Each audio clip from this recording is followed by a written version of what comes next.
I never thought betrayal could feel so quiet. It wasn't a scream, a fight, or even a sudden revelation. It was a slow unraveling, like a thread pulled loose from a sweater until the whole thing comes apart in your hands. And by the time I realized what was happening, it was already too late. It started with the little things I should have noticed but didn't. My wife, Clara, had always been affectionate, but there was a distance growing between us that I couldn't quite place. She smiled less when I walked into the room. She stopped asking about my day. At first, I told myself it was stress, work had been brutal, and we were both exhausted. But then I noticed the way her phone would light up with messages at odd hours, the way she angled the screen away from me when she thought I wasn't looking. And then there was my brother, Daniel. He had always been close to Clara, but I never thought anything of it. They joked easily, hugged a little too long, but he was family. I trusted him. More than that, I loved him. He was my little brother, the one I'd protected growing up, the one I'd stood up for when no one else would. The idea that he could betray me was unthinkable. But the signs kept piling up. The way Clara would dress up just before Daniel came over, the way they exchanged glances when they thought I wasn't paying attention. The way she'd suddenly remember an errand whenever he texted. I told myself I was being paranoid, that I was imagining things. But the doubt gnawed at me, a quiet, persistent voice in the back of my mind. Then, one evening, I came home early from work. Clara wasn't expecting me. I'd told her I'd be late. The house was quiet, but something felt off. The bedroom door was closed, which wasn't unusual, but the silence behind it was too heavy. I didn't knock. I just turned the handle and pushed the door open. And there they were. Clara and Daniel, tangled in our bed, frozen in the act of pulling apart. The look on their faces, shock, guilt, fear, told me everything I needed to know. I didn't yell. I didn't say a word. I just stood there, staring at them, feeling something inside me crack open. Clara started crying immediately, saying my name over and over, begging me to let her explain. Daniel sat up, his face pale, his mouth opening and closing like he wanted to say something but couldn't find the words. I turned and walked out. I didn't slam the door. I didn't look back. I just left. The days that followed were a blur. Clara called me dozens of times, left voicemails pleading for forgiveness, saying it was a mistake, that she loved me, that she didn't know how it had happened. Daniel sent texts, long, rambling apologies about how he never meant to hurt me, how he didn't know what he was thinking. But the words meant nothing. The trust was gone. The hardest part wasn't even the betrayal itself, it was the aftermath. The way my mind replayed every moment, every interaction, searching for clues I'd missed. The way I questioned everything I thought I knew about the people I loved most. The way I wondered if I had driven them to it, if I hadn't been enough, if I had failed in some fundamental way. I didn't confront them again. There was no point. Some things, once broken, can't be fixed. Clara moved out a week later. Daniel and I haven't spoken since that day. Now, months later, I still wake up sometimes in the middle of the night, staring at the ceiling, wondering how I didn't see it coming. Wondering how the two people I trusted most could do this to me. And then I remember betrayal doesn't announce itself. It creeps in quietly, wearing the face of someone you love, until one day, you realize the person you thought you knew never really existed at all. The days that followed were a blur of sleepless nights and hollow mornings. I'd wake up expecting the weight of betrayal to lessen, but it never did. Instead, it settled deeper, like a stain that no amount of scrubbing could remove. Every interaction we'd ever had played on a loop in my mind, each memory now tainted by the knowledge of what they'd done. Had there been signs I'd missed? A hesitation in their voice, a glance held a second too long, a forced laugh? Or had I simply been too trusting, too willing to believe in the version of them I'd constructed in my head? I replayed the moment of discovery over and over, each time dissecting it for some hidden meaning. The way they hadn't even flinched when confronted, as if they'd already made peace with their deception. That was what stung the most, not just the betrayal itself, but the ease with which they carried it. As if my trust had been nothing more than a stepping stone to whatever it was they truly wanted. I tried to distract myself, burying myself in work, losing hours to mindless tasks, anything to keep from spiraling. But the silence between tasks was the worst. In those quiet moments, the questions would return, relentless. Why had they done it? Had I not been enough? Or was it something deeper, something broken in them that I'd failed to see? The worst part was the loneliness. Not just the absence of them, but the absence of the person I'd been before. That version of me, the one who believed in honesty, in the unshakable bonds of loyalty, was gone. In its place was someone colder, more guarded. I hated it. I hated that they'd taken that from me. I thought about reaching out, demanding answers, but what good would it do? The truth wouldn't change anything. It wouldn't undo the lies, wouldn't stitch back the trust that had unraveled. And worse, I wasn't sure I could handle hearing their excuses. The thought of them justifying it, spinning some half-hearted explanation, made my stomach turn. So I let the silence stretch. Days turned into weeks, and the sharp edges of the pain dulled, but never fully faded. I told myself I was moving on, but moving on felt less like progress and more like resignation. Like I was learning to live with a wound that would never fully heal. And then, one evening, I saw them. Across a crowded room, laughing with someone new, their face lit with the same ease they'd once reserved for me. It hit me like a physical blow, the realization that life had moved on for them, effortlessly, while I was still picking up the pieces. That was the moment I understood something fundamental about betrayal. It's not just the act itself that destroys you. It's the aftermath, the way it rewires your instincts, makes you question every kindness, every connection. It plants a seed of doubt that never fully goes away. I turned and walked out that night, not out of anger, but out of self-preservation. Some wounds don't need salt. Some lessons don't need repeating. And as I stepped into the cool night air, I made a quiet promise to myself. I wouldn't let their betrayal define me. I wouldn't let it harden me into someone I didn't recognize. But I also wouldn't forget. Because forgetting would mean making the same mistake twice. And I'd had enough of those to last a lifetime. The days that followed were a blur of sleepless nights and hollow mornings. I moved through them like a ghost, my mind replaying every moment, every word, every glance that should have warned me. But hindsight is a merciless teacher. It points out every misstep with cruel clarity, every red flag I dismissed in the name of trust. I had known her for years, or at least, I thought I did. We had shared secrets, dreams, even fears. There was a time when I believed no one understood me the way she did. That was the cruelest part of it all. The betrayal wasn't just in the act itself, but in the realization that the person I had trusted most had been wearing a mask the entire time. It started with small things. A missed call here, a vague answer there. At first, I dismissed them as the natural ebb and flow of life. People get busy. Distractions happen. But then the distance grew, and the excuses became flimsier.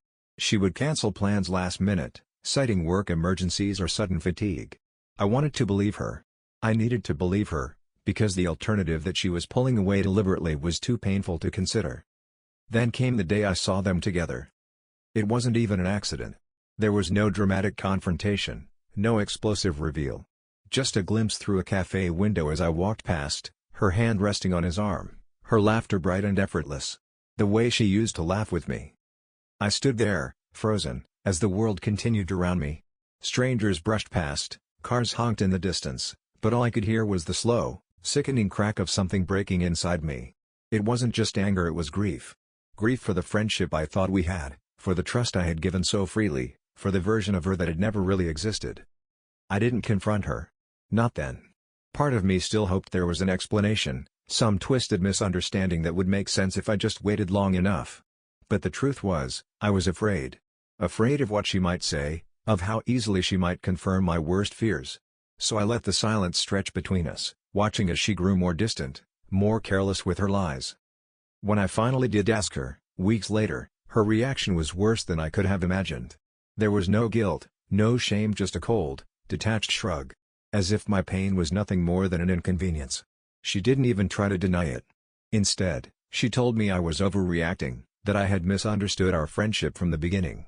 That maybe I had expected too much. Those words cut deeper than any admission of betrayal. Because they forced me to question everything. Had I imagined the closeness between us? Had I built something in my mind that was never really there? The doubt was paralyzing. In the months that followed, I replayed every conversation, every shared moment, searching for clues I might have missed. But the more I dug, the more I realized the truth. Some people are simply skilled at wearing the faces we want to see.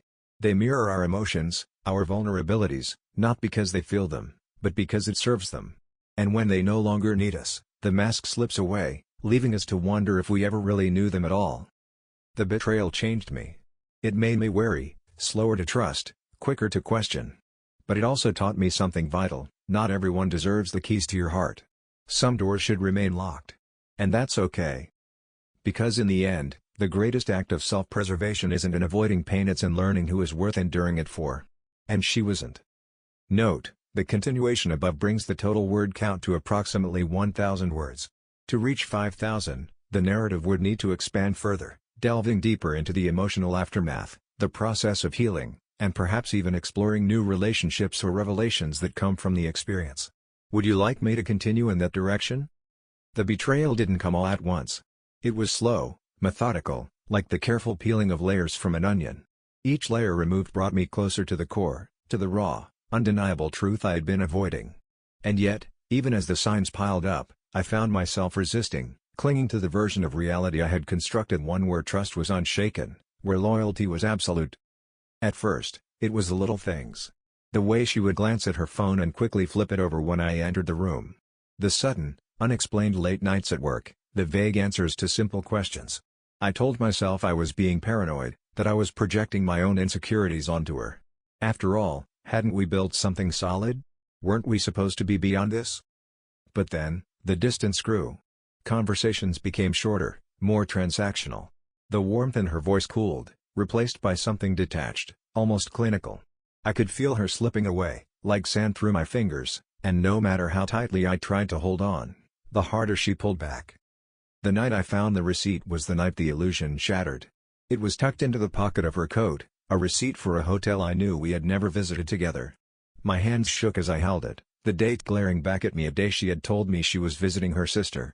I stood there, frozen, the weight of it pressing down on me like a physical force. I didn't confront her immediately. Part of me still hoped there was an explanation, some perfectly reasonable justification that would make the knot in my stomach dissolve. But deep down, I knew. The truth had been there all along, lurking in the shadows of my denial. When I finally asked her, it wasn't in anger. My voice was quiet, almost resigned. She didn't deny it. There were no tears, no dramatic outbursts, just a calm, almost eerie admission. She had been seeing someone else. For months. And as she spoke, I realized the worst part wasn't the betrayal itself, but the realization that the person I thought I knew no longer existed. The days that followed were a blur. I moved through them mechanically, going through the motions of life while feeling utterly disconnected from it. Sleep became elusive, my mind replaying every moment, every lie, every time I had dismissed my own instincts. The world outside continued as if nothing had changed, and that was the cruelest part. Life didn't pause for heartbreak. I thought about the years we had spent together, the plans we had made. All of it felt like it belonged to someone else now, like I was sifting through the remnants of a life that was no longer mine. The future we had envisioned, the house, the trips, the unspoken promises had evaporated, leaving behind only the hollow ache of what could have been. There were moments when anger flared, hot and sudden. I wanted to scream, to demand answers, to make her feel even a fraction of the pain she had caused me. But the anger always faded, replaced by something heavier, something more exhausting: grief. Grief for the relationship, for the trust, for the version of myself that had believed in it all. In the quiet hours, I wondered if I had missed something, if there had been a moment when I could have changed the course of things. Had I been too trusting? Too blind? Or was this simply the inevitable conclusion of something that had been broken long before I noticed the cracks? The betrayal didn't just take her from me, it took my sense of certainty. It made me question everything, not just about her, but about myself. Could I trust my own judgment again? Would I ever be able to let someone in without the shadow of doubt creeping in? Time passed, as it always does. The sharp edges of the pain dulled, though the scars remained. I learned to live with them, to carry the weight of what had happened without letting it define me. And slowly, almost imperceptibly, I began to rebuild not the life I had before, but something new, something forged in the aftermath of loss. I don't know if forgiveness is possible, or even necessary. Some wounds don't heal cleanly, and some truths don't come with closure. But I do know this: betrayal changes you. It strips you bare, forces you to confront the fragility of trust, and leaves you with a choice to harden, or to find a way to keep going, despite it all. I'm still finding my way. Some days are easier than others. But I'm here. And that, for now, is enough. Note: the continuation above brings the total word count closer to the requested 5,000 words when combined with the initial portion. If you'd like further expansion, I can continue to delve deeper into the emotional aftermath, reflections on rebuilding trust, or specific moments of introspection. The betrayal didn't come all at once. It was a slow unraveling, like a thread pulled loose from the edge of a sweater, unnoticed until the entire fabric began to fray. At first, I dismissed the small things, the missed calls, the sudden unavailability, the way their eyes darted away when I walked into the room. I told myself I was imagining it, that trust was the foundation of any relationship, and I had no reason to doubt. But doubt has a way of creeping in, whispering in the quiet moments when you're alone with your thoughts. I remember the first time I felt it, the cold, sinking realization that something was wrong.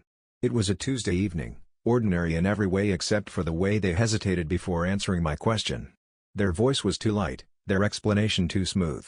I nodded, smiled, pretended I hadn't noticed the way their fingers tapped nervously against their thigh.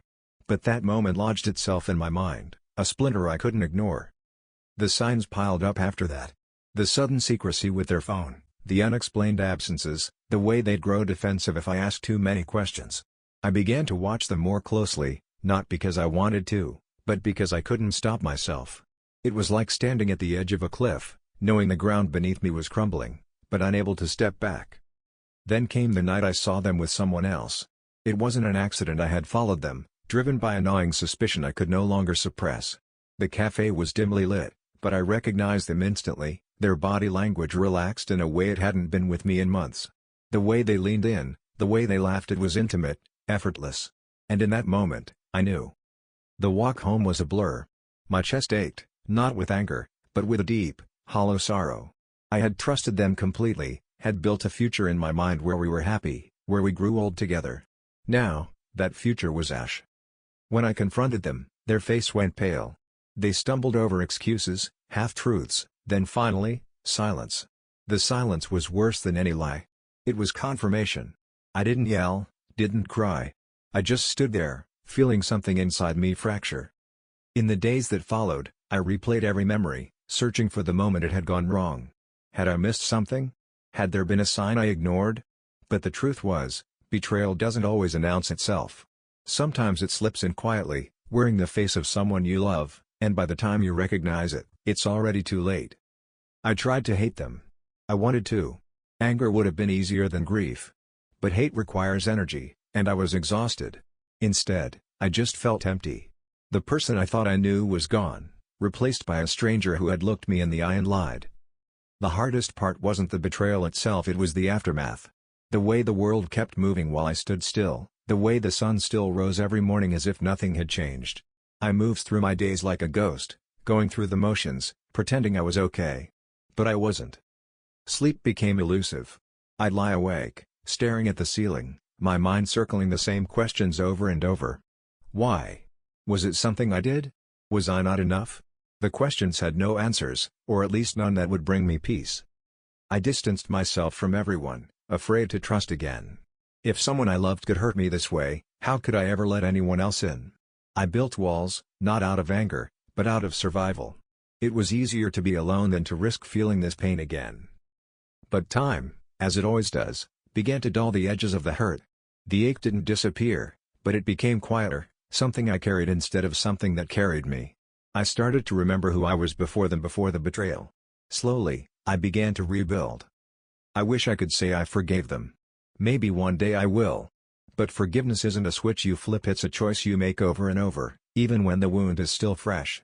For now, I'm learning to live with what happened, to accept that some scars never fully fade. And maybe that's okay. Maybe the scars are proof that I loved deeply, that I trusted fully, even if it ended in pain.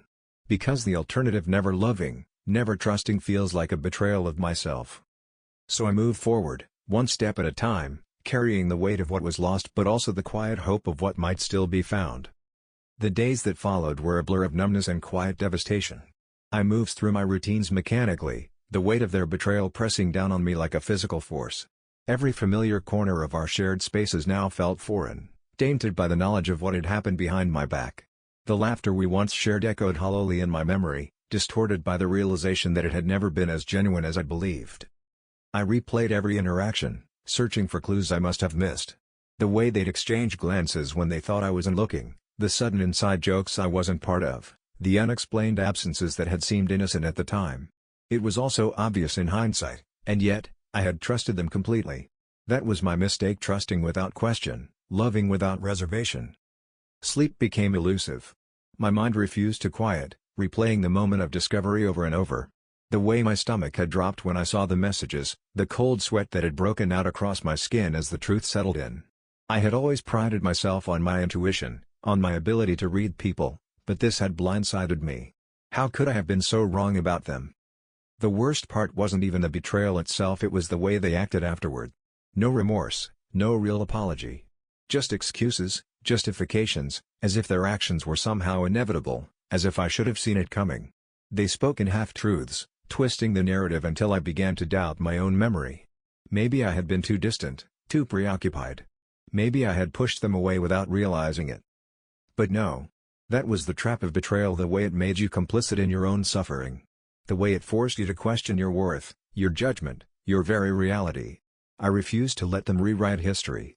The truth was simple, they had chosen deceit. They had looked me in the eye, day after day, and lied without hesitation. I withdrew, not out of spite, but out of necessity. Being around them was like pressing on a bruise, a constant reminder of the wound they'd inflicted. I needed space to breathe, to think, to remember who I was before their betrayal had reshaped my world. In the quiet moments, when the anger faded into something softer and more sorrowful, I wondered if I would ever trust again. Not just them, anyone. Betrayal changes you, leaves a mark that doesn't fade. It teaches you that even the people closest to you are capable of causing the deepest pain. And yet, despite it all, I knew I couldn't let their actions harden me completely. To close myself off entirely would mean letting them win, allowing their betrayal to define me. So I carried the hurt, not as a burden, but as a lesson. A reminder that trust is fragile, that love is not always reciprocated in the way we hope, but that doesn't make it any less worth giving. Time would pass. The sharp edges of the pain would dull. But I would never forget. Not because I wanted to hold on to the bitterness, but because some wounds leave scars not to haunt you, but to remind you of what you survived. And I would survive this. Just like I had survived everything else. The days that followed were a blur of sleepless nights and hollow mornings. I replayed every conversation, every shared laugh, every quiet moment we'd had, searching for the signs I must have missed. But the truth was, there were no signs, or at least, none I had been willing to see. Betrayal doesn't always announce itself with grand gestures or dramatic shifts. Sometimes, it's the smallest things, the way a gaze lingers a second too long, the sudden unavailability, the subtle distance that creeps in like a slow fog. And by the time you notice, it's already too late. I had trusted completely, without reservation. That was my mistake. Not that trust itself is wrong, but giving it blindly, without the quiet observation that keeps you from stumbling off a cliff. Love, I realized, had made me careless. I had handed over the keys to my heart without ever considering whether the hands that held them were steady. The worst part wasn't even the betrayal itself, it was the way it made me question everything. If I had been so wrong about this, what else had I misjudged? The foundation of my world, once solid, now felt like shifting sand. Memories I had cherished were suddenly tainted, their colors muted by doubt. Had any of it been real? Or had I been living inside a carefully constructed illusion, one I had helped build with my own willingness to believe? I tried to rationalize it, to find some explanation that would make it hurt less. Maybe they hadn't meant to deceive me. Maybe they had been as lost as I was, caught in something they didn't fully understand. But that kind of reasoning was just another form of self-deception. The truth was simple, and brutal. They had chosen, again and again, to look me in the eye and conceal what they knew would break me. Anger came in waves, sometimes sharp and sudden, other times a slow, simmering burn.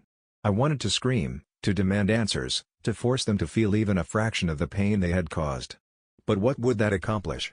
The damage was done. No amount of shouting or pleading could undo it. And so, I swallowed the rage, let it settle deep inside me, where it hardened into something quieter but no less potent. There were moments, in the stillness of early morning or the quiet of late night, when I almost reached out. When the loneliness was so heavy that I convinced myself even a hollow connection was better than none at all. But I stopped myself every time. Because I knew that reopening that door would only lead to more hurt. Some bridges, once burned, should never be rebuilt. Slowly, painfully, I began to rebuild myself. Not as the person I was before that version of me was gone, shattered by the betrayal, but as someone wiser, more guarded. It wasn't about becoming cynical or closed off, but about learning the difference between trust given freely and trust earned. About recognizing that love, no matter how genuine, should never require willful blindness. The scars remained, of course. They always do. But scars are just proof of survival. And as the days turned into weeks, then months, I found myself breathing easier. The weight, though still there, became something I could carry. I don't know if I'll ever fully understand why it happened. Maybe some betrayals aren't meant to be understood, only endured. But I do know this: I survived. And that, in itself, was a kind of victory. The world kept turning, as it always does. Seasons changed. Wounds, though they ached, began to close. And somewhere in the midst of all that quiet healing, I realized something else: I was still here. Still standing. And that meant I still had a chance to find something real. Not today. Maybe not for a long time. But someday. And that was enough. The days that followed were a blur of numbness and quiet devastation. I moved through my routines mechanically, the weight of their betrayal pressing down on every thought, every breath. It wasn't just the act itself, it was the careful planning, the deliberate deception, the way they had looked me in the eye while hiding the truth. The trust I had given them wasn't just broken, it had been ground into dust, as if it had never meant anything at all. I replayed every interaction, searching for signs I had missed. The offhand comments that now seemed loaded with meaning, the sudden silences when I entered a room, the way their laughter had sometimes felt just a little too forced. Had I been blind, or had they simply been that good at lying? The more I turned it over in my mind, the more I realized how deep the deception ran. It wasn't a moment of weakness, it was a choice, repeated over and over, each time they looked at me and decided I wasn't worth the truth. Sleep became elusive. Nights stretched long and hollow, my mind refusing to quiet. I'd stare at the ceiling, the darkness pressing in, and wonder how many other lies I had accepted without question. Had anything between us been real? Or had I been living in a carefully constructed illusion, where every smile, every promise, was just another layer of the facade? The worst part was the loneliness. Not the solitude, I had always been comfortable with that, but the crushing realization that the people I had let closest to me were strangers. The memories we shared, the moments I had cherished, were now tainted, rewritten by the knowledge of what was happening behind my back.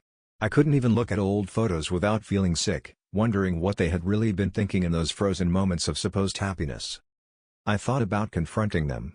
Sometimes, I even rehearsed the words in my head, sharp and precise, designed to cut as deeply as they had cut me. But then I'd stop. What was the point? No explanation could undo what they had done, no apology could rebuild what they had shattered. And worse, I wasn't sure I wanted to hear their excuses. Maybe they would blame stress, or circumstance, or even me. Maybe they would twist it into something that sounded almost reasonable. But there was no justification, no version of this where they weren't the ones who chose to betray me. So I withdrew. Not out of spite, but out of necessity. I needed space to breathe, to separate myself from the toxicity of their presence. Every conversation with them felt like walking through a minefield, every forced smile another crack in my composure. I could see the guilt in their eyes sometimes, the flicker of unease when they thought I wasn't looking. But it wasn't remorse, not really. It was discomfort, the awkwardness of knowing they'd been caught. I wondered if they talked about me when I wasn't there.